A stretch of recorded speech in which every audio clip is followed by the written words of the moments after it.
Mesdames et messieurs, bonsoir et bienvenue à cette émission de On s'en parle. Elle a écrit un livre, Limites intérieures interdites. Livre que je vais juste, juste de même, c'est correct, juste pour le montrer là, aux gens, c'est quoi exactement. Donc, c'est ça. OK? Expérience vécue. Des fois, ça me tentait de marquer, entre parenthèses, science-fiction, on va y demander. Un voyage dans l'au-delà qui a mal tourné.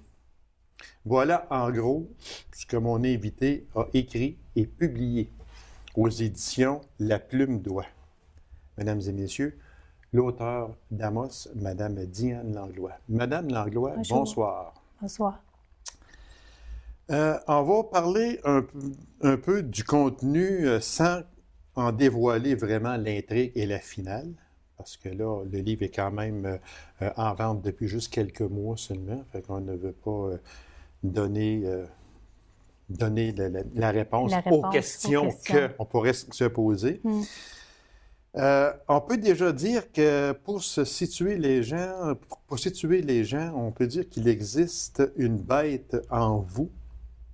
Et apparemment, c'est réel. Moi, j'ai lu votre livre, Madame Langlois. Oui. Et je vous avoue, très honnêtement, que j'ai eu de la difficulté à le lire. J'ai eu beaucoup de difficultés à le lire. Il faut être en paix avec notre mental, je crois, pour lire un livre de même. Si on a connu une journée coup-ci, coup-ça, comme on dit, on ne touche pas. On est mieux de ne pas toucher à ce livre-là. Il faut se sentir Et lorsque vous me l'avez envoyé, je vais juste lire ici ce que vous m'avez écrit. Okay. Lorsque vous me l'avez envoyé. D'accord. OK? Que ce témoignage ne vous trouble pas trop et qu'il puisse vous faire découvrir quelque chose d'extraordinaire ainsi que de belles croyances auxquelles nous avons du mal parfois à admettre et à accepter.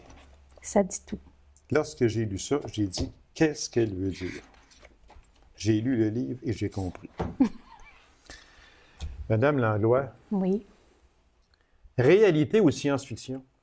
Réalité. Même si elle est très dure à croire. Mais je sais que je ne suis pas la seule qui a essayé de faire des choses comme ça. Moi, j'ai reçu plusieurs personnes ici, là, des clairvoyantes, etc. Je m'étais dit que je ne ferais plus d'émissions avec ces personnes-là. Maintenant, vous, ce n'est pas pareil. Là. Non, ce n'est pas pareil du tout. C'est pas...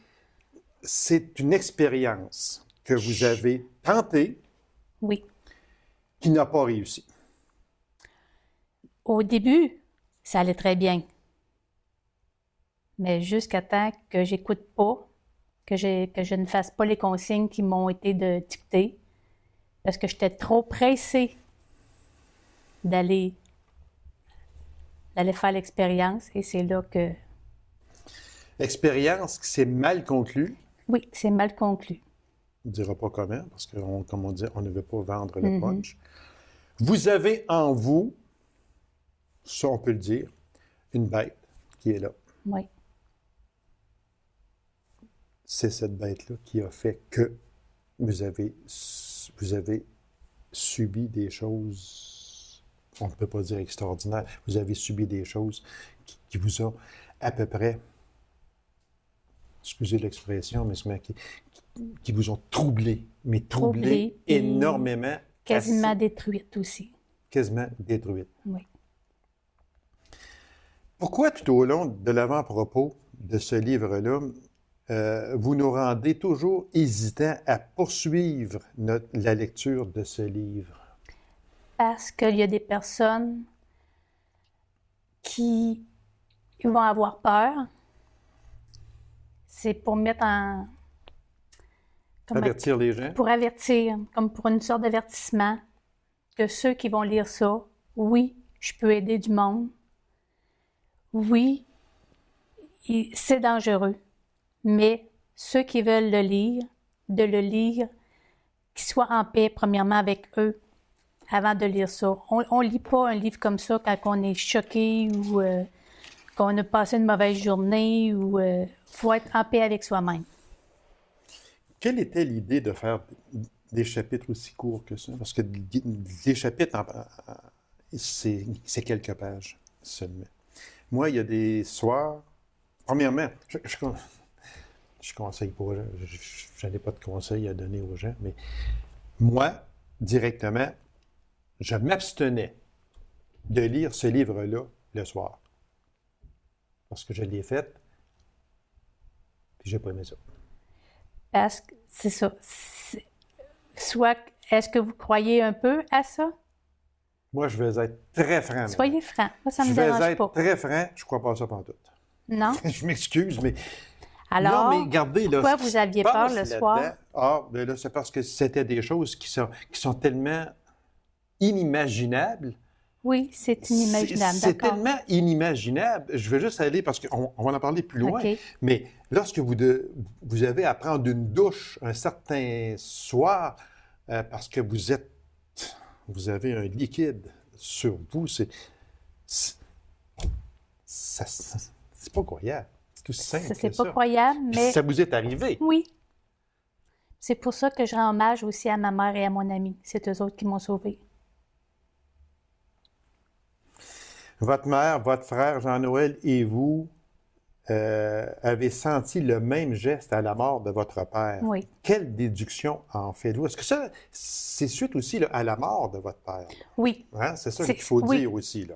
Votre père est décédé, et suite au décès de votre père, vous avez senti quelque chose qui vous a amené Ça m'attirait. à faire une expérience Oui. malheureuse. Au début, c'était merveilleux. terrible. Oui, mais plus ça allait, plus c'était... C'était super bon au début. Mais c'est comme je vous dis, jusqu'à temps que je n'écoute pas les consignes et que je m'aventure sur un terrain un petit peu glissant et ça m'a sauté dessus. Cette expérience que vous avez faite, vous avez triché. Il n'y avait pas pleine lune. Non. Oui, j'ai triché. C'est qui ou c'est quoi qui vous disait que pour faire... Parce que là, vous vouliez entrer en contact avec votre père. Oui, avec mon père et mon frère. Et votre frère, qui était aussi décédé à bas âge. Oui. Qu'est-ce qui a fait que ça a mal tourné? Qu'est-ce qui vous a dit, si tu fais cette expérience-là pour entrer en contact avec deux défunts, il te faut le faire un soir de pleine lune? C'est eux autres qui m'avaient averti. Mon père. Ils sont morts. Ben oui, mais c'est parce que je réussissais à jaser avec eux. Moi, c'est ça que j'ai tellement de misère à me mettre dans la tête. Jaser avec des défunts, ça, j'ai de la misère avec ça, ça n'a pas d'allure. Moi, là, j'aimerais ça jaser moi, avec ma soeur, avec mon père, et tout ça. Tout le monde le peut. Mais c'est parce que c'est d'apprendre.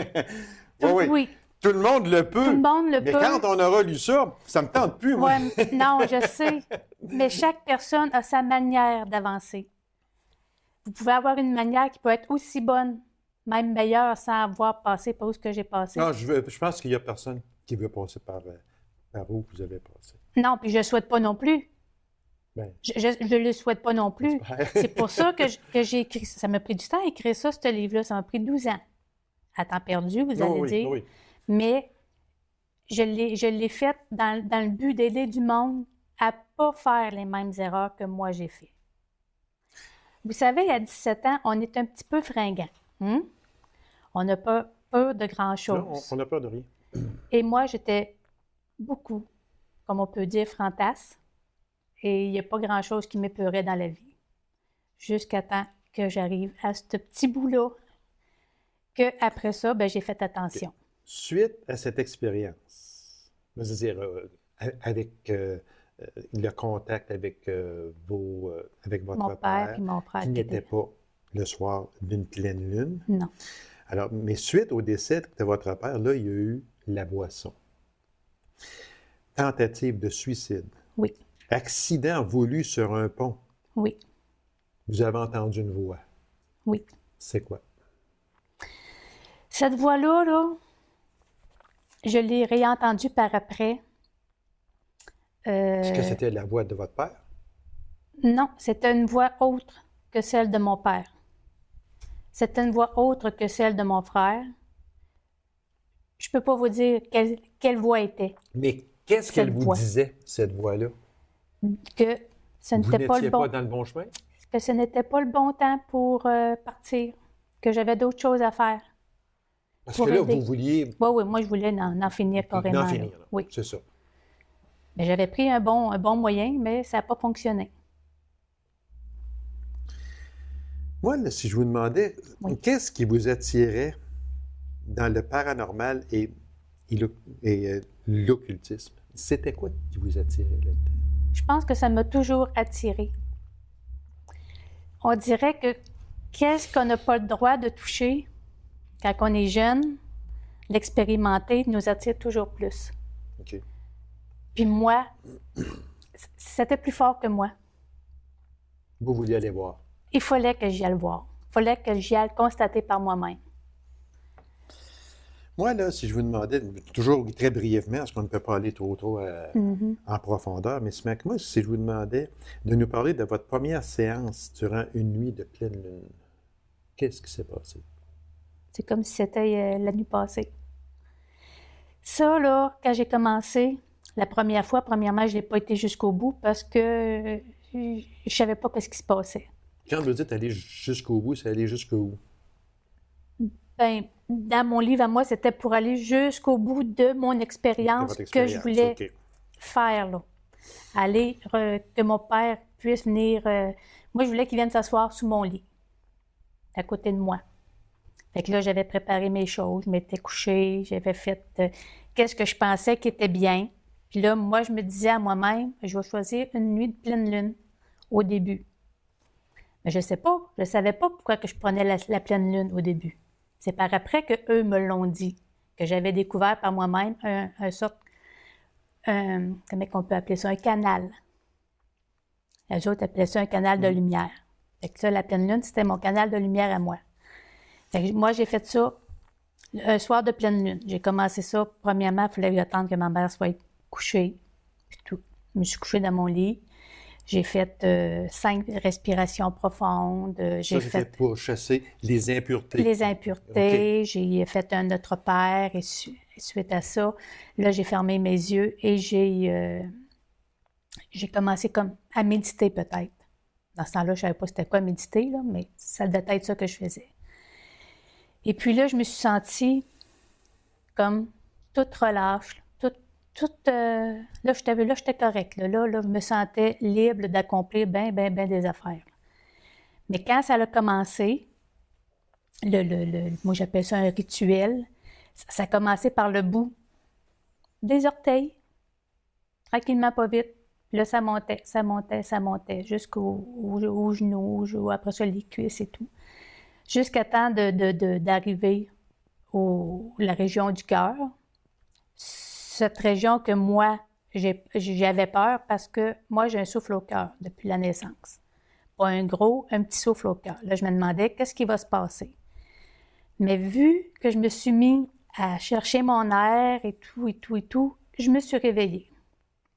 Parce que je ne savais pas là, si je réussirais à passer ce stade-là. Alors, à ce moment-là, je me suis réveillée. Je me suis dit, bon, pour une première fois, on va dire qu'on est allé assez loin. Mais c'était comme si je chantais un petit liquide qui rentrait, mais du bout des orteils en montant vers le haut. Mais quand ça l'a pogné le cœur, là, je n'étais plus capable. Parce que je cherchais mon air, c'était pareil comme si j'étouffais. Alors là, j'ai arrêté pour la première séance. Après ça, j'ai laissé passer un mois, je me suis entraînée. J'ai fait beaucoup d'exercices pour m'oxygéner et tout. Et la deuxième, j'ai dit, faut que je dépasse le cœur. Et je l'ai faite. Mais qu'est-ce que j'ai fait? Je ne sais pas. Je suis arrivée d'une place où ce que c'était assez que je ne voulais pas revenir, là. Je ne voulais pas revenir pas tout. Vous étiez trop bien? Ah, moi, j'étais bien, là. Moi, j'aurais passé le restant de mes jours là, mais je n'avais pas le droit. Je n'avais pas le droit de rester où ce que j'avais été. Mais j'avais réussi à jaser avec mon père la deuxième fois.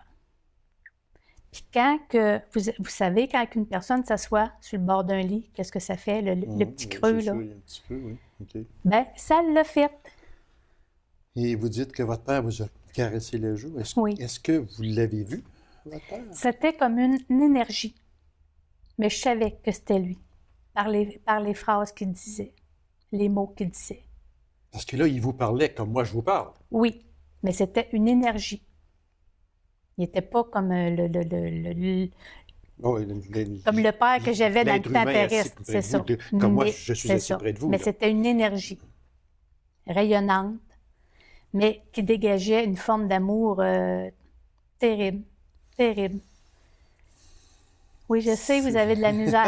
Je sais que vous avez de la misère. Je ne suis pas le seul à avoir de la Oui, misère. non, je sais que... Non, j'ai rien contre ça, là. Absolument rien. J'en ai lu des livres de même, j'en ai reçu en entrevue, j'ai fait des lignes ouvertes avec ces personnes-là déjà, sauf que je ne referai plus jamais, pour des raisons très personnelles.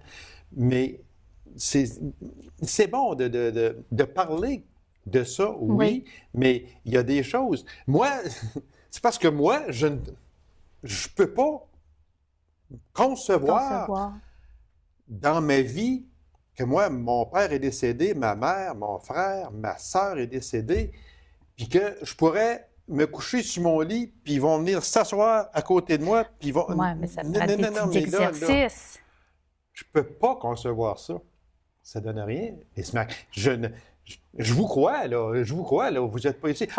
On n'écrit pas un livre de même plein de menteries, là. C'est pas vrai, ça. Non. C'est pas vrai. Parce qu'il y a trop de choses dans ça. Ça prend pas 12 ans à écrire des menteries de même non plus. Non, exactement. Puis, il y a trop de choses dans ça que tu te dis, mais non, là, elle ne peut pas avoir inventé ça, là. C'est vrai, là. Tu sais, là. Fait que c'est sûr. Mais c'est inimaginable. Oui, c'est inimaginable. Mais des choses comme ça, c'est pas arrivé juste à moi. C'est arrivé à plusieurs personnes, un peu partout sur la planète, mais je suis pas la seule là-dedans, là. Il y en a beaucoup qui ont vécu des choses de même. À un certain moment donné, vous dites, en parlant du canal de lumière, et je vous cite, « Le canal devait servir à éloigner les ténèbres, les mauvais esprits et ceux qui se cherchent entre la terre et le ciel et qui n'ont pu trouver le repos éternel. Expliquez-nous c'est quoi l'esprit. Est-ce que ça veut dire qu'il y a des gens qui sont décédés, qui sont entre ciel et terre, disons, OK? Qui sont entre ciel et terre, mais ils n'auront jamais le repos éternel? Parce qu'il y en a qui ne savent pas qu'ils sont décédés. Ils ne savent pas comment faire pour aller rejoindre. Mais c'est profond, là, ce que vous dites. Oui, je sais que c'est profond. Oui, je sais que c'est profond. Près, là. Oui. Je sais que c'est profond. Parce que ne pas savoir qu'on est décédé, là, je ne sais pas, en tout cas. Non, mais moi, c'est qu'est-ce que ça m'avait accroché dans le temps aussi. Mais oui, effectivement, il y en a qui ne savent pas qu'ils sont décédés. Il y en a qui ne veulent pas être décédés. Il y en a qui ne voulaient pas là, mourir. Là. Ah, c'est sûr. C'est sûr qu'il y en a qui ne veulent pas aller la prendre, la lumière, là, pour aller plus haut. Là. Ils ne veulent pas, eux autres. Là. Fait qu'à ce moment-là, tant et aussi longtemps qu'ils ne seront pas décidés à faire leur cheminement pour aller rejoindre la lumière, ils vont être entre les deux.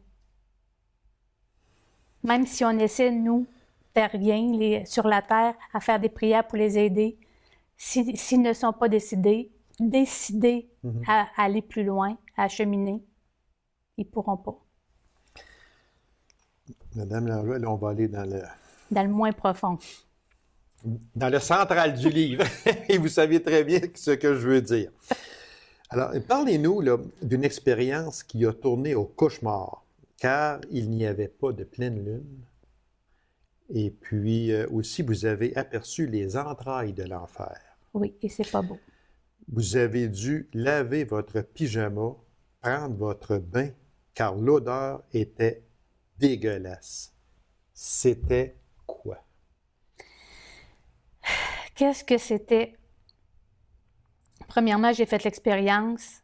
J'ai essayé de faire l'expérience. Le soir qui n'était pas pleine lune.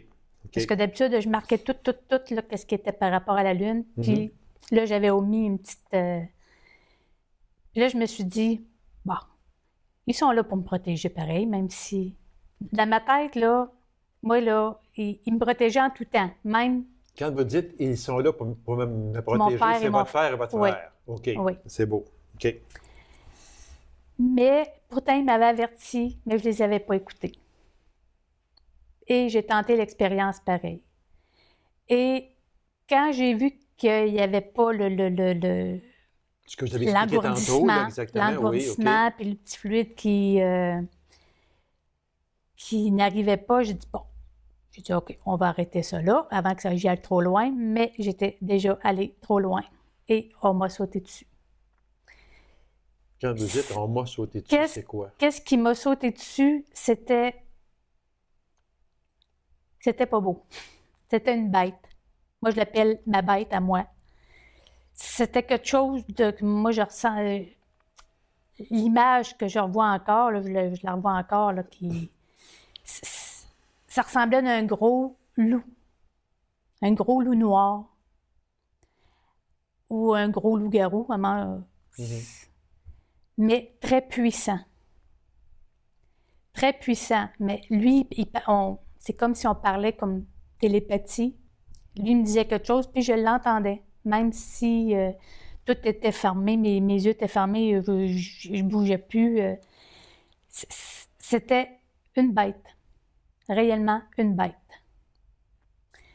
Mais là, je me disais, voyons, ça se peut pas, là. Je peux pas avoir... je ne l'ai pas appelée, elle, là, c'est pas ça que je voulais pas avec elle que je voulais parler pantoute.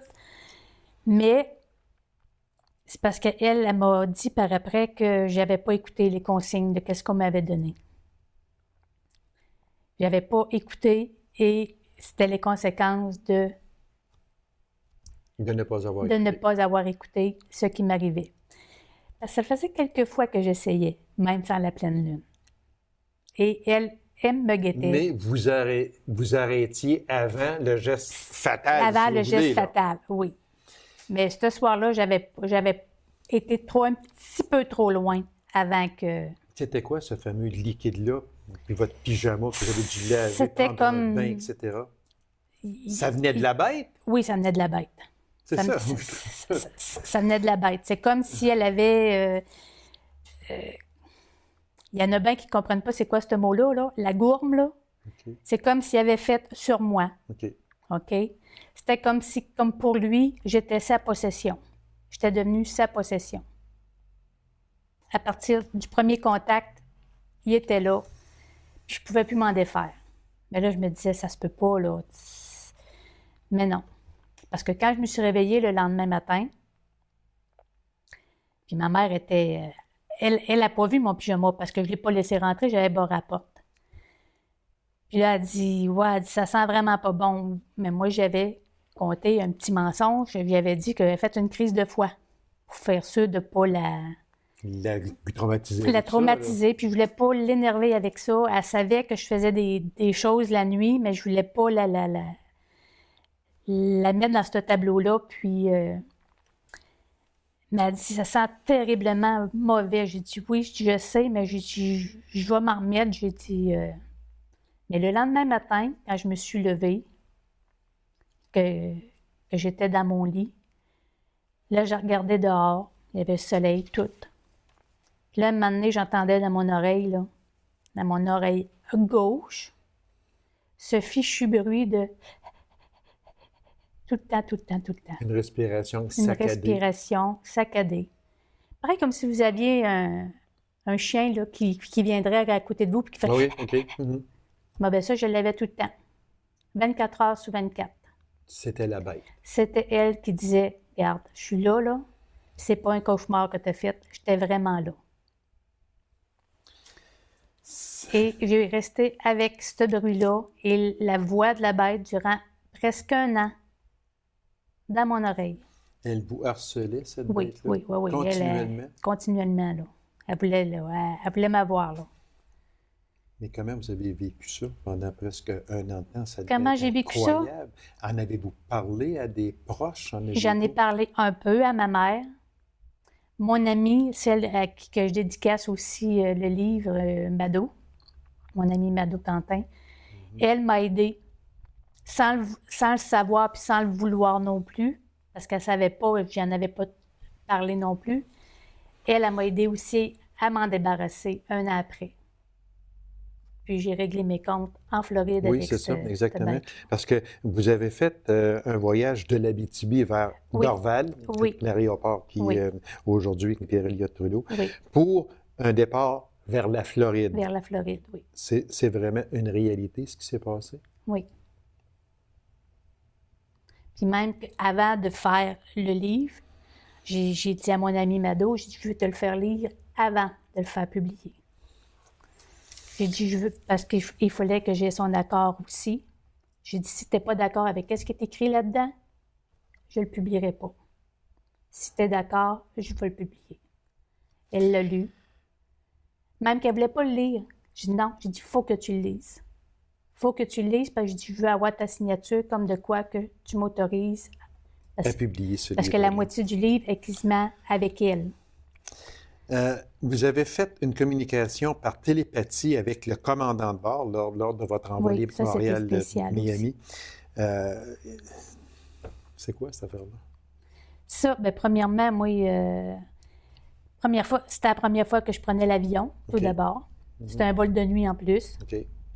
Ce fut ma fête cette fois-là. C'était terrible. Et puis, quand on est arrivé à l'aéroport en Floride, moi, je laissais tout le temps ma chum prendre les devants parce qu'elle savait un petit peu plus. Parce qu'elle est allée déjà. Oui, elle OK. avait été Oui. déjà.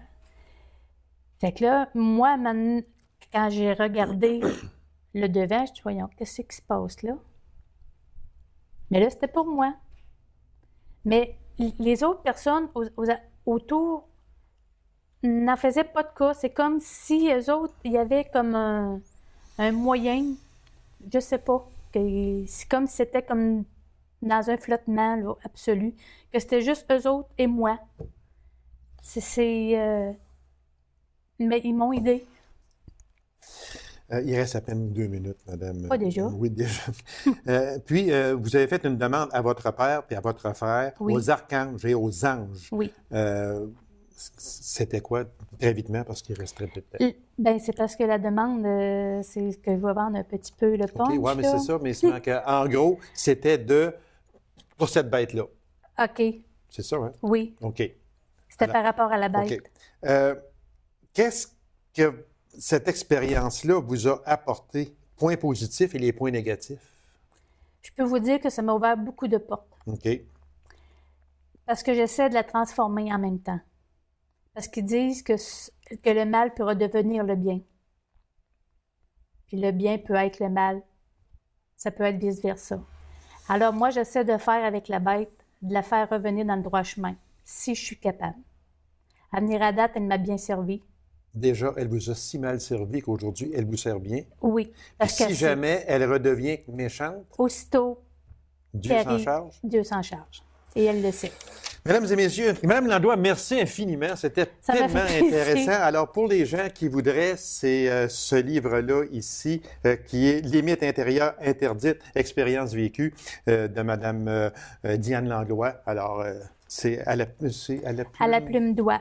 Édition Concept. Édition. OK. Fait que ne vous gênez pas. Lisez-le.